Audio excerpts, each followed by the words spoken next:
নমস্কার, ভিল কিচেনে সবাইকে স্বাগত জানাই। আজকে আরেকটা নতুন রেসিপি নিয়ে আপনাদের সামনে চলে এসেছি।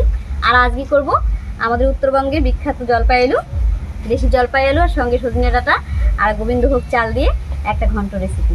আপনারা প্রথম থেকে শেষ পর্যন্ত সঙ্গে থাকুন, আশা করছি আপনাদের খুব ভালো লাগবে। এখানে আমি কয়েকটা দেশি জলপাই আলু নিয়েছি আর অর্ধেক বাটি মতো নিয়েছি গোবিন্দভোগ চাল আর কয়েকটা সাজনা নিয়েছি। কড়াইতে জল বসিয়ে দিয়েছি। প্রথমে দেশি আলুটাকে সেদ্ধ করে নিচ্ছি।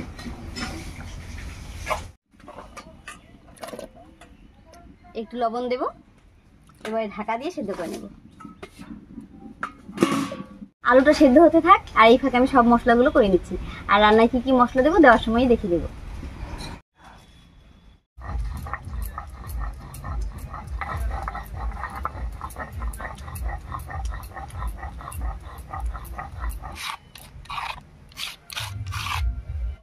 মশলাগুলো সব বাড়তে বাড়তে এদিকে আলুটাও সেদ্ধ হয়ে গেছে। আমি আলুটা একেবারে ছুঁড়ে নিয়েছি। এবারে সাজনাটা কেটে নেব।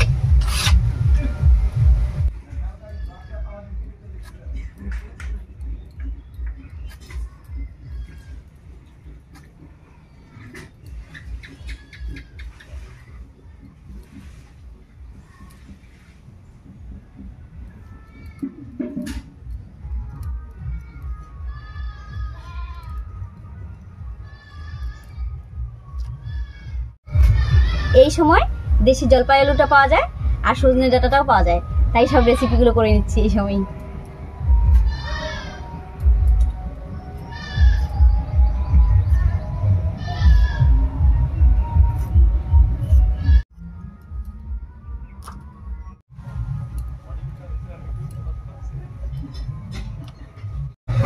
সবকিছু গুছিয়ে নিয়েছি, এবারে ঝটপট করে রান্নাটা হয়ে যাবে। উনুন জ্বালিয়ে কড়াই বসিয়ে দিয়েছি। এবারে কড়াইয়ে সরষের তেল দিয়ে গোবিন্দভোগ চালটা ভেজে নেব। কড়াইয়ে দিয়ে দিচ্ছি সামান্য একটুখানি সরষের তেল। এবারে চালটা দেবো, আর চালটা কিন্তু আমি আগে থেকে ধুয়ে নিয়েছি।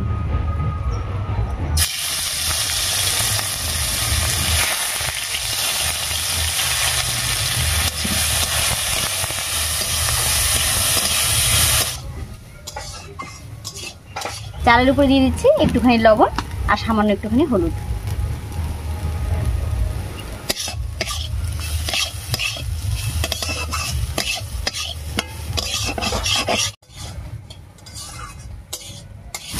চালটা দেখুন ফুটতে আরম্ভ করেছে, চালটা ভাজা হয়ে গেছে। এবার নামিয়ে নিচ্ছি।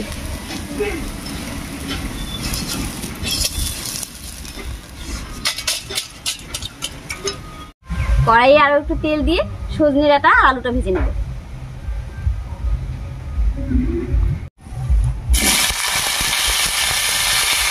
এর উপরেও দেবো স্বাদ মতো লবণ আর হলুদ।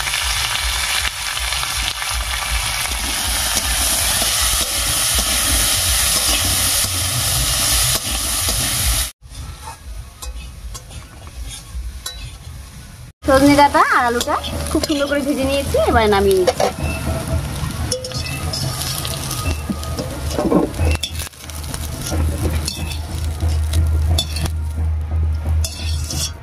এবার কড়াইয়ে সরষের তেল দিয়ে ফোড়ন দেব। তেল গরম হয়ে গেছে, তেলের মধ্যে দেব গোটা গরম মশলা, দিয়ে দেব গোটা জিরা,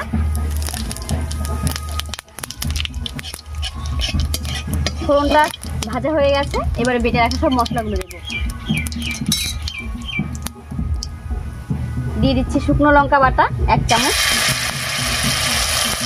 জিরা বাটা 1 চামচ, আদা বাটা 1/2 চামচ আর পেঁয়াজ বাটা দিয়ে দিচ্ছি 1.5 চামচ মতো। এবারে মশলা বাটা জল দিয়ে কষিয়ে নেব।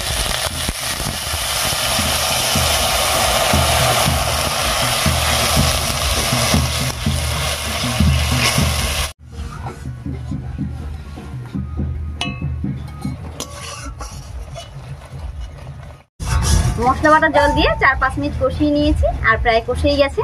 এবার এর মধ্যে দেবো সামান্য একটুখানি হলুদ আর একটুখানি লবণ, কারণ সবকিছুর মধ্যে লবণ দেওয়া ছিল। হলুদ দিয়ে দিচ্ছি, অল্প একটু লবণ।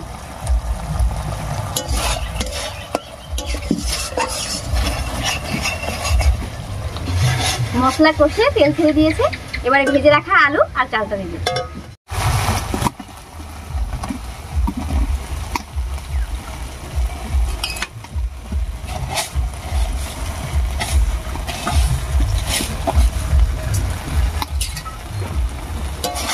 এবার মশলার সঙ্গে একটু কষিয়ে নেব।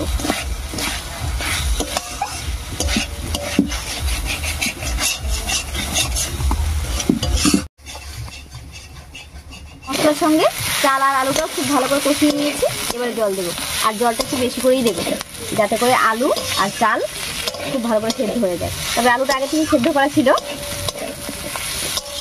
তবে এই আলুটা কিন্তু ঝোলের মধ্যে দিলেও গলে যাবে না, এরকমই থাকবে গোটা গোটা।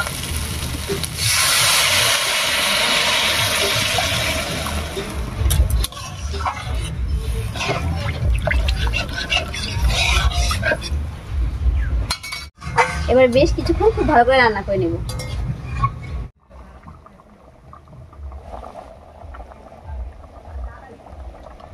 6-7 মিনিট রান্না করে নিয়েছি, বলক উঠে গেছে আর চালটাও অনেকটাই সেদ্ধ হয়ে গেছে।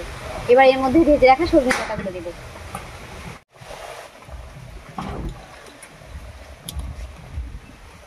একটু নাড়িয়ে নিলাম, এবারে ঢাকা দিয়ে রান্না করে নেব।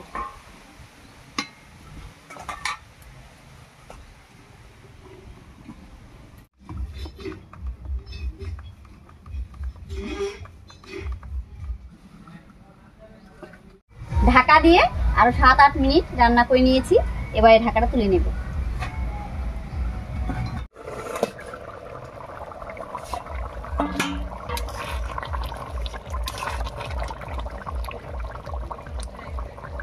সজনে ডাঁটা, চাল সবই সুন্দর সেদ্ধ হয়ে গেছে।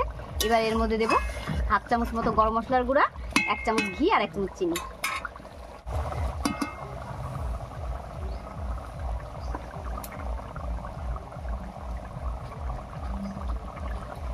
এই রান্নাটায় আপনাদের কাছে কাজু আর কিশমিশ থাকলে দিয়ে দেবেন, খেতে দারুণ লাগে।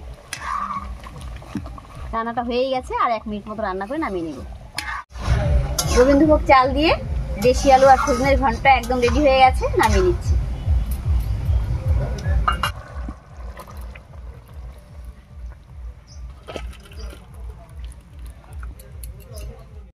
ঘন্টটা দেখুন দেখতে কত সুন্দর হয়েছে, আর এটা কিন্তু খেতেও দারুণ হয়। তবে আপনারা যদি নিরামিষভাবে করতে চান, শুধু পেঁয়াজ বাটাটা বাদ দেবেন, তাহলেই হয়ে যাবে।